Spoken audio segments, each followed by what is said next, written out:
NPR কর্মকর্তা মতিউর রহমানের ঘটনা তো আমরা সবাই জানি। একটু কুইক ব্যাকগ্রাউন্ড দিয়ে নিই। ভদ্রলোকের ছেলে হচ্ছে কুরবানির ঈদ উপলক্ষে 15 লক্ষ টাকা একটা ছাগল কিনে ফেসবুকে ছবি পোস্ট করে। তো এখন ফেসবুকে ছবি পোস্ট করে এটা ভাইরাল হয়ে গেছে। এখন আপনি আমার কাছে জানতে চাইতে পারেন যে হঠাৎ করে এটা কেন ভাইরাল হতে গেল। এই প্রশ্নের কোনো ভালো উত্তর নাই। মানে এই ছেলে ধরেন যে যুগের পর যুগ ধরে বড় লোকের ছেলেপেলেরা যা করে আর কি, গাড়ি হাঁকানোর ভিডিও, গরু ছাগলের ভিডিও, এই যে কুরবানির ঈদে এর চেয়ে বড় বড় গরু কিনে সে ট্রাকে করে ব্যান্ড বাদ্য করে নিয়ে আসতেছে। কত বছরের ভিডিও দেখলাম, ফেসবুকে আপলোড করছে, তখন ভাইরাল হয় নাই। আমি শিওর এই বছর ওর মতো আরো অনেক ছেলে পোস্ট করছে, এর চেয়ে ভয়াবহ কিছু হয়তো পোস্ট করছে, ভাইরাল হয় নাই। এই ছেলের রেকলেস ড্রাইভিং এর ভিডিও কার গ্রুপগুলোতে বাংলাদেশে পোস্ট করা হয়েছে, এগুলো এখন সামনে উঠে আসতেছে যে রীতিমতো মেরে ফেলার দশা মানুষজনকে রাস্তায় রেকলেস ড্রাইভিং করে। এগুলো ঘুরতেছে ফেসবুকে, কোনো ব্যবস্থা কখনো নেওয়া হয় নাই। হঠাৎ করে এই ছাগল পোস্ট করা কেন ভাইরাল হয়ে গেল? এগুলো দেখেন বাংলাদেশের অসভ্য দেশের রুল বলেন অথবা অসভ্য সিভিলাইজেশন যেভাবে কাজ করে, এখানকে যা ঘটে এগুলা ব্যাখ্যা করছে বিভিন্ন সময় যে কেন হয়, কি হয়, কিভাবে হয়, এবং এইসব দেশের রুল কি, যে ল্যান্ড অফ পসিবিলিটি বলি সোনার বাংলাকে, এগুলো বিভিন্ন সময় আলোচনা করছে, রাইট? সো এখানে কোনো তো যেটা বলি আনপ্রেডিক্টেবিলিটি, সভ্য দেশ হচ্ছে প্রেডিক্টেবল, অসভ্য দেশ হচ্ছে আনপ্রেডিক্টেবল। পড়া দেন এগুলো যুগের পর যুগ ধরে কি বোঝায় আপনাদেরকে? অসভ্য দেশ হচ্ছে আনপ্রেডিক্টেবল। এখানে আপনি বলে দিতে পারেন না যে কেউ আইন ভাঙলে তাকে ধরা হবে, কেউ ফেসবুকে কোনো দুর্নীতিবাজ ছবি আপলোড করলে তাকে ধরা হবে না। না, ঘরে ধরে করে যাচ্ছে, সবাই করে যাচ্ছে, এই ছেলেও করছে, হঠাৎ করে এখন কি জানি হয়ে গেছে। Unpredictable, right? আপনি বলতে পারবেন না কবে কার সাথে কখন কোথায় কি হয়ে যাবে। সো এই ল্যান্ড অফ পসিবিলিটি এবং ল্যান্ড অফ আনপ্রোডাক্টিবিলিটিতে এই ছেলে হঠাৎ করে মারা খেয়ে গেল। আচ্ছা, নাও মারা খাওয়ার পর কি হলো ছেলের ব্যাপার বিরুদ্ধে? ছেলের বাবার বিরুদ্ধে কিছু হয়েছে? কিছুই হয় না। ছেলের বাবা ঘুরে ঘুরে মিথ্যা কথা বলে বেড়াচ্ছে। অথচ হইল কার? দেখেন, যেটা বলি যে ল্যান্ড অফ পসিবিলিটি এবং ল্যান্ড অফ আনপ্রোডাক্টিবিলিটি কোত্থেকে যে কি কারোর সাথে শুরু হয়ে যাবে রে ভাই। এই জন্য যে কথা সবসময় বলি যে মোটিভেশন হালুয়া খুরগুলা কবে যে ভাই চলে আসবে ব্যাম্বুটা আপনাদের দিকে, হ্যাঁ, হিসাব করে কুল পাবেন না। দামবাজি তেলবাজি করে মাপ পাবেন না, পার পাবেন না।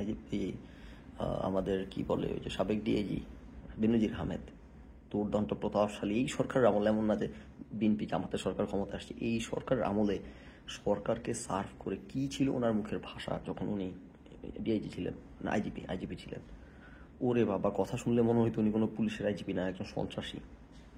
সেই লোক এই সরকারের আমলেই দূরের উপরে আছেন, এখন দেশ ছেড়ে পালাইছেন, রাইট? এবং এই সরকারের আমলেই এই সরকারের লোকজন হঠাৎ কেউ চিন্তা পড়েন, কেউ পড়েন, রাইট? ল্যান্ড অফ আনপ্রেডিক্টেবিলিটির দেশে কেউ নিরাপদ না, যেটা তো অনেকদিন ধরে বলে আসতেছি। তো সেই দেশে হঠাৎ করে মতিউর রহমান ভদ্রলোক, ওনার চিপায় পড়ে গেলাম, কিন্তু ওনার ব্যাপারে কোনো ব্যবস্থা নেওয়া হচ্ছে না, হইল না। কার বিরুদ্ধে ব্যবস্থা নেওয়া হইলো? মানে as crazy as it might sound, এগুলা বিশ্বাস করা মুশকিল, এগুলা বিশ্বাস করা আসলে মুশকিল। আমি জানি না আপনাদের কাছে এগুলা অবিশ্বাস্য লাগে কিনা। আমার কেমনে আপনারা এই দেশে দিন রাত পার করেন, চিন্তা করলেই তো আমার মাথা ঘুরে। ওকে, ওই যেই খামারের ছাগল কিনছে ওই ছেলেটা, ছবি পোস্ট করছে, ওই খামারের বিরুদ্ধে অভিযান শুরু হয়ে গেছে। একটা দুর্নীতিবাজ লোকের ছেলে একটা ছাগল কিনছে একটা খামার থেকে, এটা নিয়ে আলাপ আলোচনা হয়েছে যে এত টাকা সে কই পাইল। ওর বাবা একজন সরকারি কর্মকর্তা। ওর বাবার বিরুদ্ধে অভিযান না, অভিযান হতেছে খামারের বিরুদ্ধে। ওই খামার অলরেডি গুড়ে দেওয়া হয়েছে। ঢাকা উত্তর সিটি কর্পোরেশনের লোকজন এসে এই অভিযান করে তারা করছে যে খামারটা করা হয়েছে খাল ভরাট করে, এবং অবৈধ স্থাপনা, ঢাকা শহরের সব অবৈধ স্থাপনা কুড়িয়ে দিছে এসে। তাদের সাদেক এগ্রোর কি অপরাধ তো খুঁজে বের করছে এমনিতে। এখন হঠাৎ ওদের বিরুদ্ধে এগুলো শুরু হলো কেন? কি অপরাধ হইতেছে ওদের ছাগল কিনছে এক দুর্নীতিবাজ লোক, এই জন্য ওদের বিরুদ্ধে অভিযান শুরু হয়ে গেছে। আচ্ছা, ওদের খামার কুড়িয়ে দিছে, এটাই কি শেষ না? এটাই শেষ না, এখন দুদকের অভিযান শুরু হয়ে গেছে। দুদক এখন অভিযান করতেছে, তারা ব্রাহ্ম জাতের গরু আমদানি করছে, যেই গরু আমদানি করা নিষিদ্ধ। এবং ভাষা শোনেন, সেই ব্রাহ্ম জাতের গরুর সিমেন আর কি, মানে বীর্য, এটা হইতেছে ওরা আমদানি করছে মহাপরিকল্পনা, সারা দেশে ব্রাহ্ম জাতের গরু ছড়াই দেওয়ার মহাপরিকল্পনা নিয়ে নাকি ওরা এগুলা করতেছে, ভাষা বাড়াইতেছে মহাপরিকল্পনা নিয়ে। তো এই করে এখন অভিযান চলতেছে। আমি দেখলাম মজার ব্যাপার, সাদেক এগ্রোর যে মালিক উনি হইতেছেন বাংলাদেশ ডেইরি ফার্ম অ্যাসোসিয়েশনের সভাপতি, সমিতি। হ্যাঁ, তো আপনি ধারণা করতে পারেন যে কেন এখন এই ভদ্রলোকের বিরুদ্ধে খেলাধুলা শুরু হয়ে গেল। সমিতি করেন না, ওনার আবার এন্টি পার্টি আছে। অ্যান্টিপার্টিভ চান্স পেয়ে নেমে পড়ছে ল্যাং দেওয়ার জন্য, এবং যে থিওরি কোটিবার দিয়ে আসছে আপনাদেরকে। হ্যাঁ, এই দেশে হইতেছে কে কখন বিপদে পড়বে এটা ডিপেন্ড করে যে কার পিছনে কেউ লাগতেছে কিনা, ল্যাং মারার জন্য কেউ বসে আছে কিনা, এবং যে ল্যাং মারার জন্য বসে আছে সে কত বড় পাওয়ারফুল, কত বড় মাছ। সে যদি আপনার চেয়ে বড় মাছ হয়, আপনার কোনো অপরাধ নাই, ওই আরেক দুর্নীতি বা ছাগল কিনছে আপনার ফার্ম থেকে, আপনাকে খেয়ে দিচ্ছে, আপনার ওই লোকের কিছু হইতেছে না, কারণ ওই লোক বড় মাছ, আপনিও বড় মাছ। সাদেক এগ্রো ফার্ম, ডেয়ারি ফার্মের যে মালিক, উনি কি জানি ডেয়ারি ফার্ম অ্যাসোসিয়েশনের সভাপতি, উনি কি কম বড় মাছ? উনিও বড় মাছ, ওনার চেয়ে বড় মাছ ওনার পিছনে লেগে খেয়ে দিচ্ছে। এখন সম্ভবত প্রাণী সম্পদ ওখানে কি জানি অধিদপ্তরের সাথে মিলেমিশে যোগ সাজস করে দুর্নীতি করছে। কিন্তু সব সরকারি অফিসে সব দুর্নীতি পাচ্ছে, সারা দেশে তো দুর্নীতি পাচ্ছে, এই দেশে কি ভালো লোক আছে নাকি? তো আমার ধারণা ওইখানে কোনো ঠুকাঠুকি থেকে কেউ পিছনে লেগে গেছে। এই কারণ ওই প্রাণী সম্পদ কর্মকর্তা এদের বিরুদ্ধে আবার কি যেন অভিযান শুরু হয়ে গেছে। কখন যে কার বিরুদ্ধে কি অভিযান শুরু হয়েছে ভাই, কেন হয়?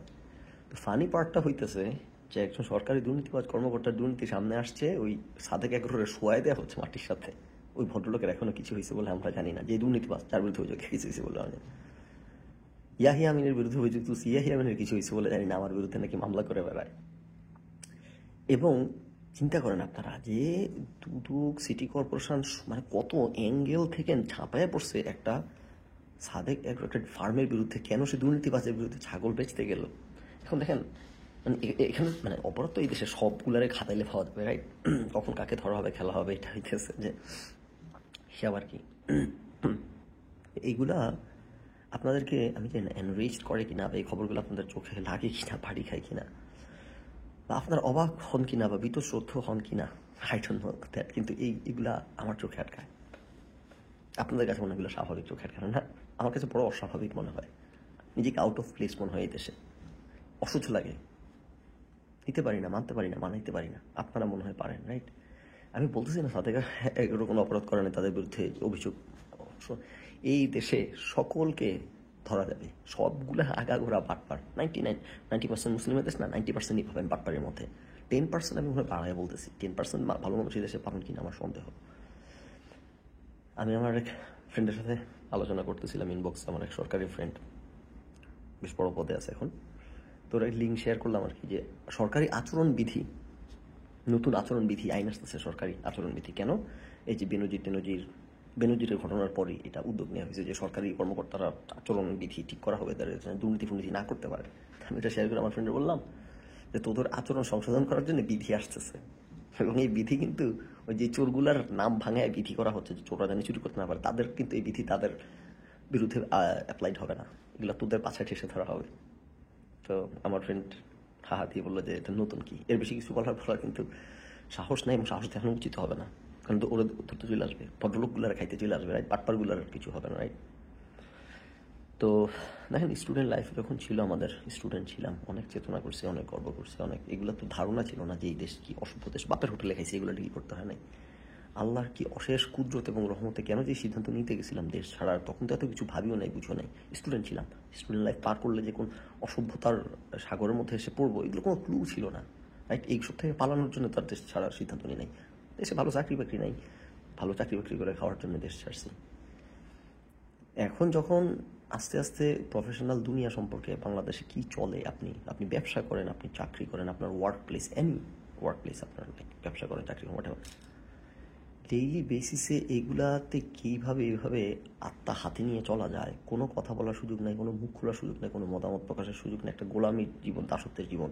তারপরও বিপদে পড়লে আপনি পড়বেন, ইয়াহিয়া আমিনরা পড়বে না, মতিউর রহমানরা পড়বে না, বেনজিরটা পড়বে না, আবার বেনজির পড়ে গেছে, রাইট? পিছনে কোনো পার্টি লেগে গেছে, বলা হয় বেনজিরের পিছনে লাগছে পার্টি, যে বসুন্ধরা গ্রুপ লাগছে, কারণ কালের কণ্ঠ শুরু করছে না বেনজিরের বিরুদ্ধে তদন্ত করা, কালের কণ্ঠই তো, হ্যাঁ, বসুন্ধরা গ্রুপের, রাইট? সো তারা আবার ঠোকাঠুকি লেগে বড় মাছ খেয়ে দিচ্ছে ছোট মাছকে। বেনু চিন্তা করেন, বেনজিরের মতো লোকের চেয়ে দেশে বড় মাছ আছে, এবং অবশ্যই মেক্স বসুন্ধরা গ্রুপ তো বাংলাদেশের সবচেয়ে বড় মাছগুলোর একটা, এবং বসুন্ধরা গ্রুপের চেয়ে বড় মাছ নেই আছে, কিন্তু মানে অ্যাপারেন্টলি বসুন্ধরা গ্রুপের চেয়ে দেশে কোনো বড় মাছ নেই, তাও কিন্তু আছে। এই যে বসুন্ধরা গ্রুপের মালিকের ছেলে একটা হত্যার অভিযোগ আছে না, তারপর ছেলে পালাই গেছে দেশ ছেড়ে, তারপর তখন বিএনপির আমলে ওই যে স্বরাষ্ট্রমন্ত্রী লুৎফর রহমান বাবরকে এই তো বোধহয় 50 কোটি না কত কোটি টাকা ঘুষ দিয়ে ম্যানেজ করা হয়েছে, তখন বিএনপির আমলে ঘটনা করছে, রাইট? অভিযোগ আছে। এখন এগুলা অসত্য বলে মনে করি না, রাইট? এগুলো সবাই পাটপাড়ি মানে বিভিন্ন অপরাধ করে বেড়ায়, যখন তাকে ল্যাং মারা প্রয়োজন হয় এগুলো সামনে ধরে নিয়ে আসা হয়, রাইট? সো বিএনপিকে ধরার জন্য তখন এই সব অভিযোগ সামনে আনা হয়েছে। তো যদি সেটা হয়ে থাকে তাহলে যারা ঘুষ দিছে বিএনপি সরকারকে, বিএনপি সরকারের লোকদেরকে বসুন্ধরা গ্রুপের হয়ে, তারা কোথায়? বসুন্ধরা গ্রুপের কারো কিছু হয়েছে হয় না, ওই যারে খাবে তারে ওই যেরকম সাদেক এগুলোরে ধরে ফাটাই ফেলতেছে মতুর রহমানের খবর নেই, রাইট? তো যাই হোক, আপনারা আশা করি এইগুলোর মধ্যেই আপনারা বেঁচে পড়তে ভালো সুস্থ আছেন, পজিটিভ মারাতে থাকেন, রাইট? আমি 8,000 মাইল দূর থেকে এগুলা দেখে আমার অসহ্য লাগে, আপনাদের অসহ্য লাগে না, ইতিবাচক মারা।